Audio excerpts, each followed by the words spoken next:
Salut à tous les amis, c'est Guillaume. Je suis content de vous retrouver dans cette vidéo car aujourd'hui je vais vous parler d'une de mes passions. Ça fait plus de 8 ans que je travaille dans les vins et spiritueux et c'est avec plaisir que je vais vous faire découvrir dans mes vidéos tout ça, tous ces alcools coréens qui sont devant moi et qui sont pour ma part très intéressants à découvrir. Donc avant de commencer, si vous avez des questions ou si vous souhaitez savoir comment les acheter, n'hésitez pas à m'envoyer un message en privé ou un email. Je laisse mon email dans ma description, so, n'hésitez pas. Les alcools traditionnels coréens, vous avez tous entendu parler du soju, du makgeolli, mais on a beaucoup d'autres sortes d'alcool traditionnel coréen que je vais vous présenter aujourd'hui. Je vais d'abord commencer par le soju, qui est l'alcool, un des alcools les plus consommés dans le monde. Plusieurs milliards de bouteilles tous les ans sont bues par les Coréens, beaucoup par les autres pays asiatiques, notamment les Chinois. Et de plus en plus, on retrouve ces petites bouteilles vertes qui sont l'étendard du soju de Corée. Et on a d'autres soju qui sont bien meilleurs et je vais vous expliquer pourquoi. En fait, le soju, c'est un alcool distillé à base de riz. Enfin, normalement, 3 ingrédients principaux pour fabriquer du soju. On a de l'eau, on a du riz cuit, et on a le noodluk. Donc le noodluk, c'est une galette sèche qui va permettre la fermentation. Donc c'est une galette sèche de céréales qui a fermenté, qu'on a laissé sécher. Et ensuite, on ajoute cette galette, le noodluk, à une préparation de riz cuit et d'eau. On mélange tout ça et ensuite on va laisser fermenter pendant une dizaine de jours. Donc ça dépend des distilleries, certaines plus ou moins fermentées. C'est au bon vouloir du producteur qui souhaitera donner des goûts particuliers à leur soju. Donc pour produire des milliards de bouteilles, avec la méthode traditionnelle, ça prend du temps. Ça prend minimum 15-20 jours, voire plus, et c'est beaucoup d'efforts. Donc comment est-ce qu'ils arrivent à faire ça ? En fait, une autre manière de fabriquer du soju qui a été introduite il y a plusieurs dizaines d'années quand les Coréens n'avaient pas accès à beaucoup de riz. Donc le gouvernement à l'époque a interdit l'usage du riz pour la fabrication d'alcool et du coup beaucoup d'entreprises ont utilisé d'autres produits dérivés pour fabriquer du soju. À l'heure actuelle, les grosses marques comme Choumcholom, Joeundae produisent le soju avec de l'éthanol industriel. Donc en fait, ils achètent des quantités et des quantités d'éthanol industriel, ils rajoutent de l'eau, ils rajoutent des édulcorants et vous avez ce soju là. Donc c'est la méthode moderne, la méthode productive et ultra commerciale que vous retrouvez partout, dans les restaurants, dans les pyeonijum, donc c'est les petites supérettes de quartier, et à un coût très très bas. Cette bouteille là, je l'ai achetée 1800 won, ce qui fait environ 1 euro, 1,40 €. Donc voilà, pour produire en quantité phénoménale et à un bas coût, forcément les ingrédients utilisés et la production n'ont rien à voir avec ce genre de soju. Donc celui-là, je l'ai acheté à Jeju. C'est une des rares distilleries de Jeju qui produit ce soju-là. Donc la forme de la bouteille est très spéciale parce qu'en fait c'est l'alambic pour distiller le soju. C'est l'alambic traditionnel pour distiller le soju. Donc depuis des centaines d'années, les Coréens utilisent cet alambic pour faire du soju traditionnel. Donc là, ça prend du temps. Il y a la fermentation et ensuite, quand on a notre mâche de riz cuit, d'eau et de noodluk, On met tout ça, on le laisse fermenter plusieurs dizaines de jours. Et après plusieurs dizaines de jours, on met tout ça dans cette partie de l'alambic. Là, il y a un four où il y a le feu, il y a le foyer. Donc là, ça va bouillir. Donc là, c'est une bouteille. Mais un alambic pour produire le soju, ici, il n'y aura pas cette partie. Et il y aura une cuve remplie d'eau froide. Donc en fait, quand les vapeurs vont remonter dans cette partie-là, il y aura de la condensation. Vu que le chaud et le froid, ça va produire de la condensation. Et les gouttelettes d'alcool vont redescendre par ici.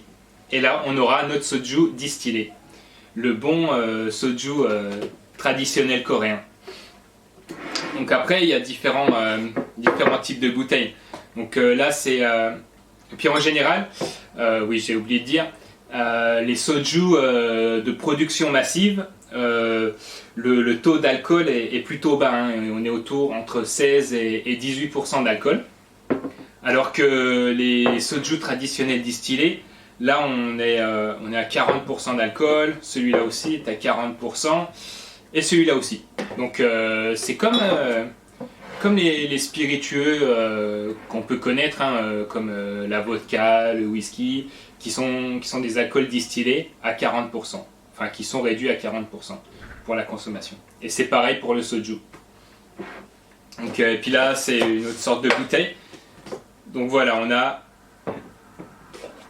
une vision des packaging, des différents packaging de soju. Donc là, on a le soju super cheap, pas très bon à boire, mais bon, quand on est au restaurant, dans un barbecue, ben, c'est ce qu'on boit. Et puis ça passe. Hein. On se rappellera toujours de notre première cuite avec ce soju. Après, pour les amateurs qui ont envie de découvrir d'autres soju, là on a des choses beaucoup plus appréciables. Surtout que certains embouteilleurs, ils font âger les soju dans des barriques de bois. Et ça donne des goûts particuliers au soju. Donc celui-là, je l'ai ouvert. Il est âgé au minimum 6 mois dans des fûts de chêne. Et on a des petites saveurs boisées. On commence à avoir des saveurs épicées. Donc c'est très très intéressant. Ça permet d'avoir une gamme très diversifiée de soju et de pouvoir les déguster autrement qu'en les prenant en shot. Hein. Ceux-là, vous pouvez commencer à les déguster comme vous pourriez déguster un cognac ou un armagnac. On commence à être sur du haut de gamme et c'est super intéressant de voir la différence qu'il y a entre un soju industriel et un soju traditionnel. Je vais maintenant vous parler du deuxième alcool le plus connu en Corée, c'est le makgeolli. On l'appelle aussi takju. Donc le makgeolli, c'est un alcool de riz fermenté. Le processus est similaire au soju, sauf qu'il n'y a pas la distillation. Donc là c'est pareil, hein, 3 ingrédients principaux, les mêmes que pour le soju, c'est du riz cuit, de l'eau et le nooduk. Donc on mélange l'eau et le riz cuit, on ajoute le nooduk et on laisse fermenter tout ça pendant également une dizaine de jours. Donc également ça dépend des producteurs. Hein. Comme pour le soju, il y en a qui les laissent fermenter plus longtemps pour avoir différentes saveurs. Donc en général, le makgeolli c'est une boisson plutôt laiteuse, crémeuse, vu qu'on récupère les sédiments. Et c'est souvent mis dans des bouteilles en plastique comme ça. Donc quand vous irez en Corée du Sud et que vous commanderez du makgeolli, soit au restaurant, ou soit quand vous irez dans une petite supérette, vous verrez la plupart des makgeolli sont dans des bouteilles en plastique. C'est vraiment typique du makgeolli coréen. En général, le makgeolli est pas très fort. Hein. Là, celui-là, il est à 6% d'alcool. En général, les makgeolli, c'est 6-8%. Et on peut avoir des makgeolli aromatisés. Donc celui que j'ai ici à la maison, c'est un makgeolli aromatisé aux noisettes. Les makgeolli, on peut trouver également d'autres goûts, hein. Il y a des makgeolli à la fraise, des makgeolli, je ne me rappelle plus, j'ai dégoûté, mais des dizaines de parfums différents. Donc les Coréens, ils aiment bien s'amuser à aromatiser les makgeolli. Et c'est assez original. Après, il faut aimer cette texture un peu laiteuse. Mais pour moi, enfin, je préfère le makgeolli au soju. Après, c'est chacun ses préférences. Maintenant, je vais passer au chongju. Donc le chongju, c'est la même chose que le makgeolli, sauf qu'on ne récupère que la partie claire que l'on va filtrer. Donc c'est les mêmes ingrédients que le soju, que le makgeolli, sauf que la dernière étape, elle est différente. Donc le makgeolli, on va récupérer les sédiments, et c'est pour ça que, en général, dans les bouteilles de makgeolli, vous verrez 2 étages. Il y a l'étage où il y a tous les sédiments en bas, et là une partie plus claire. Et en fait, il faut mélanger pour que tout se mélange. Alors que le chongju, on récupère que la partie claire qui a été fermentée, on la filtre et on obtient le chongju. Le chongju, c'est généralement bu lors de cérémonies ou de rituels. Donc, par exemple, cette bouteille-là, on me l'a offerte pour mon mariage. Donc c'est très courant dans la culture coréenne de donner une bouteille de chongju aux mariés. Ou alors quand il y a la naissance d'un enfant, ou d'autres cérémonies assez importantes dans la vie des Coréens. C'est l'alcool des fêtes, des rituels. Et maintenant, je vais vous présenter un autre alcool vraiment typique de la Corée que beaucoup de monde connaissent. C'est le vin de framboise. Comme son nom l'indique, hein, c'est fabriqué à base de framboise. L'alcool, on va faire fermenter des framboises mûres, les framboises coréennes, et ensuite on ne va pas rajouter de sucre. Donc c'est un alcool qui est peu sucré.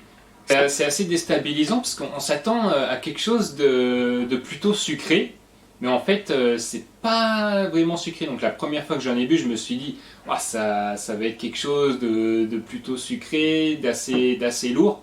Mais en fait non, c'est assez léger, c'est plutôt acide. On a une belle acidité et pas sucré. Ils rajoutent pas de sucre dedans pour le faire. Et on a quelque chose d'assez surprenant et que les Coréens aiment bien boire avec des fruits de mer, par exemple, accompagnés de fruits de mer. Et c'est également dit dans la tradition coréenne que le bokbunja, c'est bon pour les hommes, pour leur faire augmenter leur taux de testostérone. Donc messieurs, si vous voulez péter la forme, un petit verre de bokbunja et ça sera reparti comme en l'an 2000. Autre alcool, le mechil. Donc le mechil, c'est ils appellent ça un vin de prune. Celui-là il est un peu spécial, je vais vous dire pourquoi. En fait, le mechil, à la base, c'est obtenu à partir de la fermentation de prunes jaunes ou vertes, ou parfois les deux. En général, c'est plus un mix des deux. Et c'est un alcool qui est très fruité.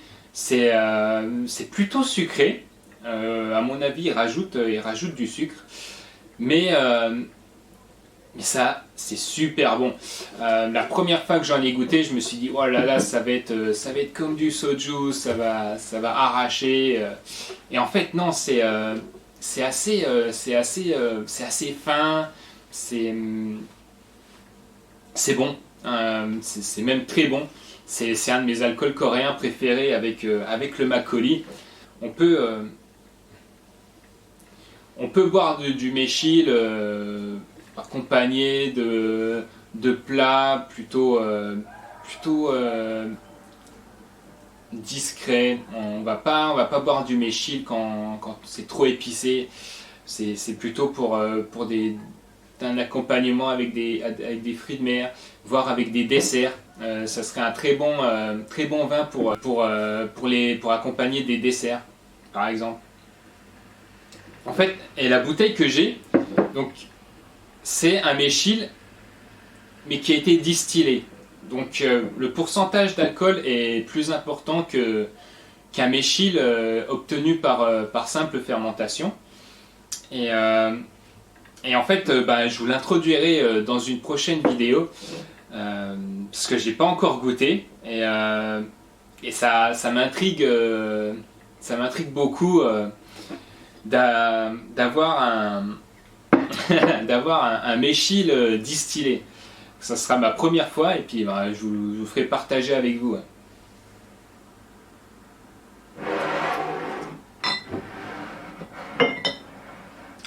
Et enfin, pour conclure cette vidéo, je vais vous présenter deux autres alcools traditionnels coréens que j'ai achetés à Jeju, dans le sud du pays. Donc c'est l'île au sud du pays. Et il y a de plus en plus de Coréens qui fabriquent des alcools traditionnels coréens. Et là, en fait, on a deux beaux exemples. Donc, toujours fabriqués à partir de riz. Hein. Il y a toujours du riz qui rentre dans la composition de ces bouteilles. Donc là, celui-là, c'est de l'Omegisul. Et celui-là, c'est un vin, comme les Coréens l'appellent, de mandarine. Donc en fait, je vais vous ouvrir la bouteille, enfin pour vous montrer la bouteille. Hop, petite ouverture en direct. Ça tombe. Voilà, petite bouteille mignonne. Donc ça, c'est fait à partir de pelures de mandarine. Et c'est similaire au Cheongju, mais c'est fait avec les mandarines de Jeju. C'est super intéressant. C'est 11% d'alcool. J'ai goûté ça, c'est très intriguant. Y a comment dire, le goût de la mandarine n'est pas très prononcé, mais c'est ce qui donne cet aspect surprenant à cet alcool. On se dit, oh, ça va être très puissant en mandarine, mais en fait pas vraiment. On a juste ce qu'il faut pour se dire, waouh, c'est top. Et en fait, c'est Omegisul. Celui-là aussi, j'ai été très surpris parce qu'il est plutôt acidulé. Je m'attendais à quelque chose de plus proche du Cheongju par exemple, mais quand je l'ai goûté, je me suis dit oh, il y a une belle acidité. C'est quelque chose de vraiment différent de ce qu'on peut avoir avec le Cheongju. Et du coup, j'ai acheté cette bouteille. Donc je vous ferai un petit testing dans une vidéo prochaine de tous ces alcools et qu'on va pouvoir déguster ensemble. Voilà, cette vidéo est terminée. Si vous avez des questions sur le soju, le makgeolli, parce que j'ai été assez rapide sur la présentation de tous ces alcools et il y a tellement de choses à dire, mais j'ai pas envie que la vidéo dure trop longtemps, donc j'ai dit l'essentiel. Et si vous avez des questions ou si vous souhaitez en acheter ou si vous voulez en connaître davantage sur les processus de fabrication, ça serait avec plaisir. Je ferai d'autres vidéos comme ça en expliquant plus en détail chaque alcool que je vous ai montré aujourd'hui.